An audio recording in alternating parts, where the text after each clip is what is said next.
What if everything we have always taken for granted about the divine is based on incomplete or even mistaken assumptions?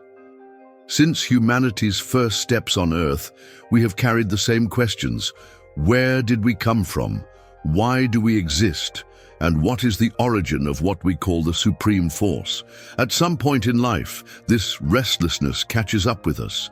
If everything has a beginning, who gave rise to the Creator himself?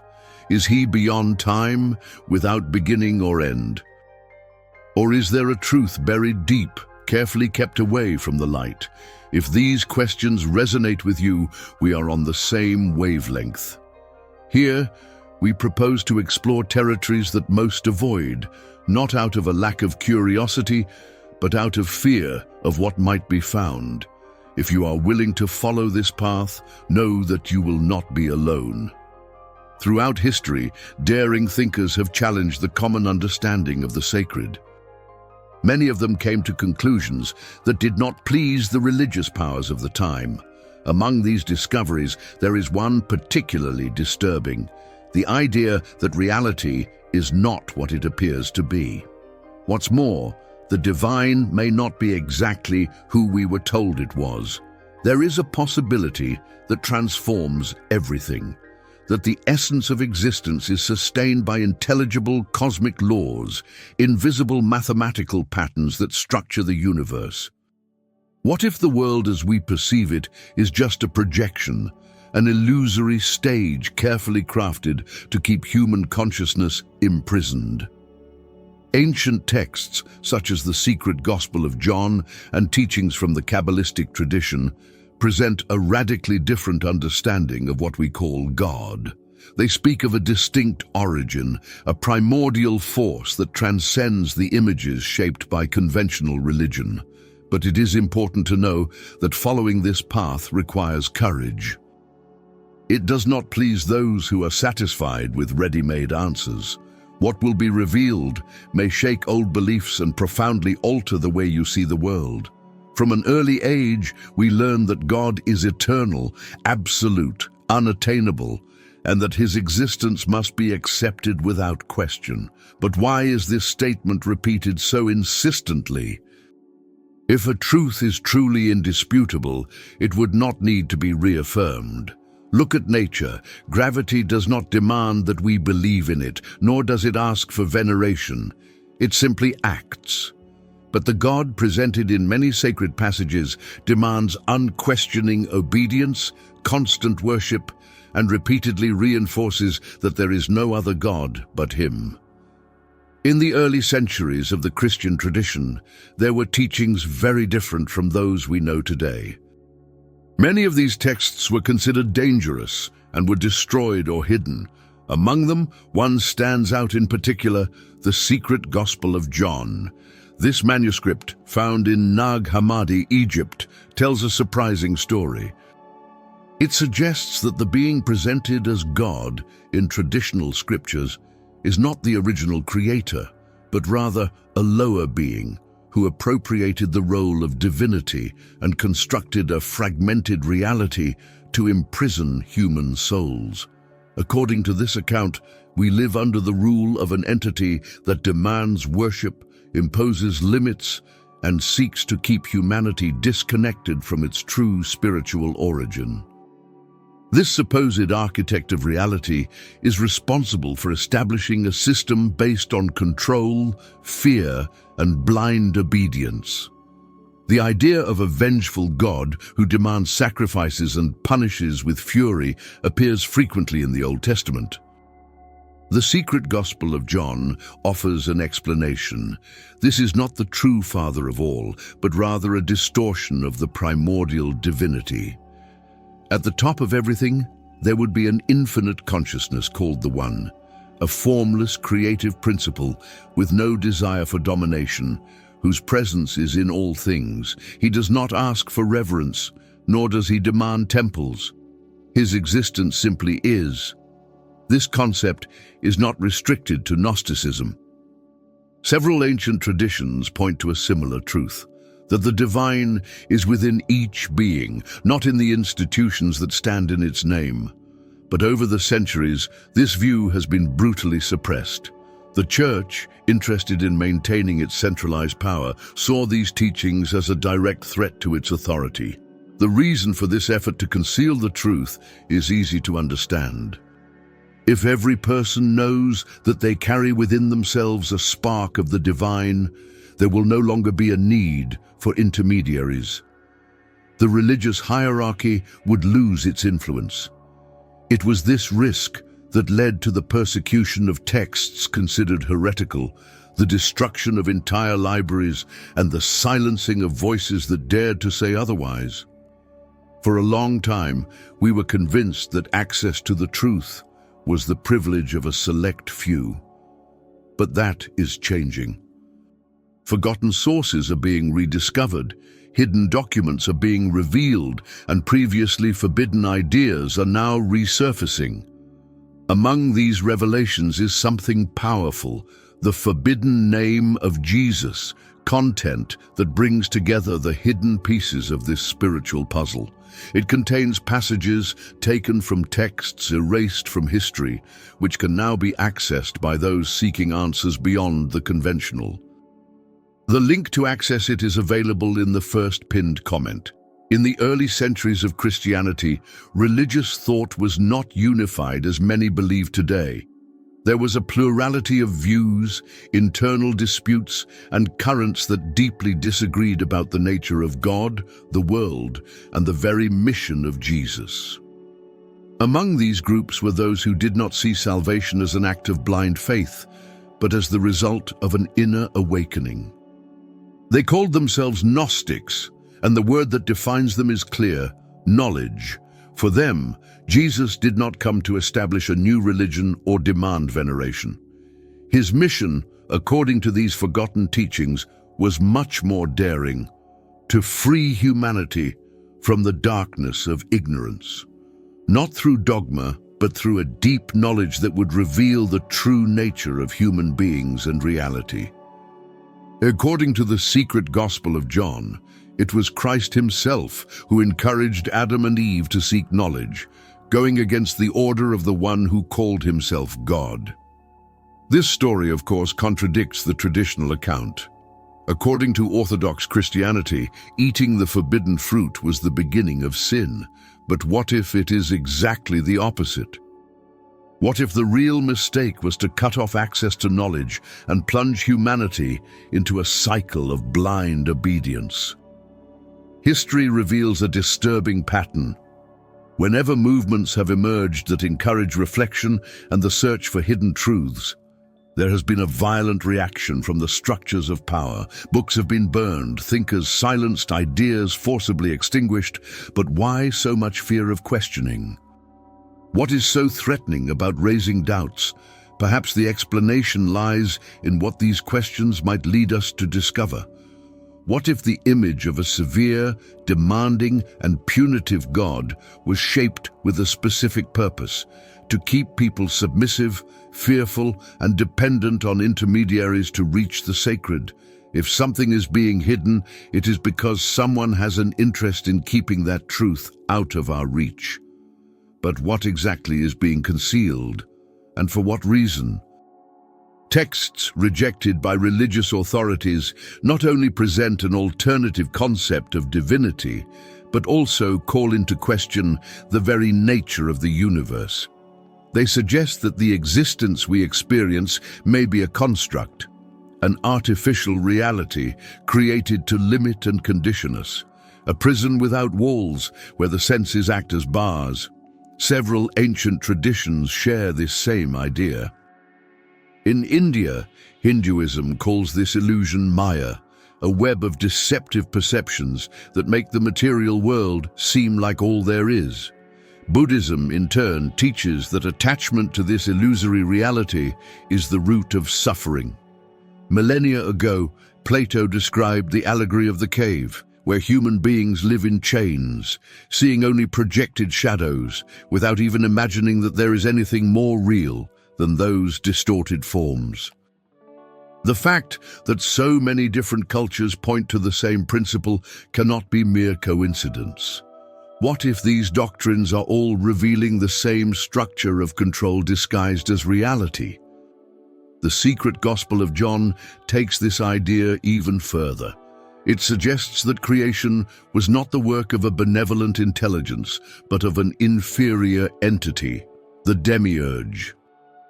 This being, according to the text, does not possess the fullness of true divinity, but rather a limited power, sufficient, however, to create an illusory universe and keep human souls imprisoned in a repetitive cycle of ignorance and forced worship. From the moment we are born, we learn to obey, follow rules, and accept limits as absolute truths. Social structures shape us to believe that external authority has all the answers. And over time, we stop questioning. However, from time to time, something inside us awakens, a restlessness, a persistent doubt, that feeling that we are playing a game whose rules we do not understand. This discomfort may be the echo of an ancient memory, the reminder that our consciousness was once connected to something much greater. The famous myth of Paradise Lost may not be merely symbolic. It may be a vestige of an era when human beings lived in harmony with the original source of creation. And if that connection was severed, why couldn't it be restored? The key to this begins with perception. Everything around us, no matter how solid it may seem, is made up of energy. Matter, at its core, is nothing more than vibration, organized into patterns. Invisible structures sustain the universe we think we know. Over the centuries, scholars have tried to understand these structures, and some, like Pythagoras, concluded that everything can be reduced to numbers. For him, the secrets of the cosmos were inscribed in mathematical formulas that govern both nature and human thoughts. Mathematics, in his view, was not just a technical tool, but the sacred language of the universe. This invisible code reveals itself everywhere, in the golden ratio, in the shapes of galaxies, in seashells, in the growth of plants, in human bodies. There is an underlying order to everything, suggesting that the universe is not random, but rather structured, intentional, and profound. The veil of illusion is beginning to unravel, and the content contained in the forbidden name of Jesus may be one of the loose threads of this tapestry, a path to recover what has been erased from history and reconnect with what really matters. The units are still available. The link is posted in the comments. This pattern that governs the universe appears everywhere, from the geometry present in the petals of a flower to the way galaxies organize themselves in space. Everything points to a precise order. The so-called golden ratio is repeated in natural structures, human bodies, animals, works of art, and even in the architecture of cells. The Fibonacci sequence, another example of numerical harmony, is present in seashells, hurricanes, tree branches, and DNA patterns. None of this is random. There is a silent intelligence operating behind every form, a kind of mind that organizes reality with almost surgical precision. In the Kabbalistic tradition, this intelligence is called Ein Sof, a concept that is beyond any conventional definition. Ein Sof is not a God separate from creation, but the infinite itself that encompasses everything. It is, at the same time, fullness and absence, total presence and absolute emptiness. A state where everything exists but has not yet manifested itself. Interestingly, modern physics points in the same direction. When scientists study the fundamental forces of the cosmos, they realize that everything is perfectly tuned. If a single universal constant were slightly altered, atoms could not even form. Energy and antimatter, particles and vacuum, all coexist in balance. This balance is so delicate that it reveals something impressive. The result of all this balance is zero, but not an empty zero, rather a point of pure potential where all things can arise, requiring only a specific configuration for this to happen. This forces us to reconsider everything we think we know. If the universe operates with such precision, then it did not arise by chance. If there is structure, then there is design. And if there is design, there is no denying it. There is intelligence behind it. Only that intelligence may not be what we always imagined. Perhaps it is not outside us, but contained within everything. Perhaps God is the code itself. This code is not a language written on stones or papyrus, but a living mathematical principle. It pulses in every atom, guides the growth of forests, and directs the movements of the planets. And more importantly, it is also present within us. If everything follows this same pattern, it means that we too are expressions of this order. Not as separate pieces, but as conscious manifestations of the creative intelligence itself. The vision of an external God, sitting on some heavenly throne, begins to lose meaning when we look at reality from this angle. The sacred ceases to be something that is above or beyond and becomes the very essence of all that exists. God is not a figure with human desires, but the very functioning of reality. A principle that does not need to be worshipped because it demands nothing. He does not command, he simply is. With that, the question that has troubled us for millennia, who created God, loses its logic. The more appropriate question is not about origin, but about meaning. What does it mean to be God? What is the role of this infinite intelligence? And above all, what is our relationship to it? If reality is driven by a perfect code and God is that fundamental structure, then being alive is not an accident. Life has purpose, but not in the way we have always been told. We have been conditioned to believe that we are here to be tested, to prove our loyalty, our faith, that we must follow rules, fear punishment, and strive for a future reward after death. But all of this stems from a logic of submission, as if we were unworthy creatures trying to achieve something unattainable. But what if the true purpose is exactly the opposite? What if we are here not to prove ourselves, but to remind ourselves of who we are? Several ancient traditions point in this direction. In Hinduism, there is talk of the Atman, the divine spark that dwells within each being. In Gnosticism, the path to salvation lies through self-knowledge, not blind belief. Kabbalah invites us to return to the source, recognizing our infinite origin. All these spiritual currents share a common point. Humanity has forgotten its true identity. We live as if we were only bodies, separated from each other, distant from any divinity. But this separation never existed. It is part of the veil that has been placed over us, a carefully designed system to keep our eyes turned outward, while the true answer has always been within. This forgetfulness was not an accident. It was part of a structure, an illusory reality built to keep consciousness imprisoned in distractions, fears, obligations. From an early age, we are taught to trust authorities, to seek guidance from teachers, religions, dogmas. But rarely does anyone tell us that the source of everything lies within ourselves. This is the key point. The great barrier between human beings and their divine essence is the belief that there is distance, the illusion that God is somewhere unreachable.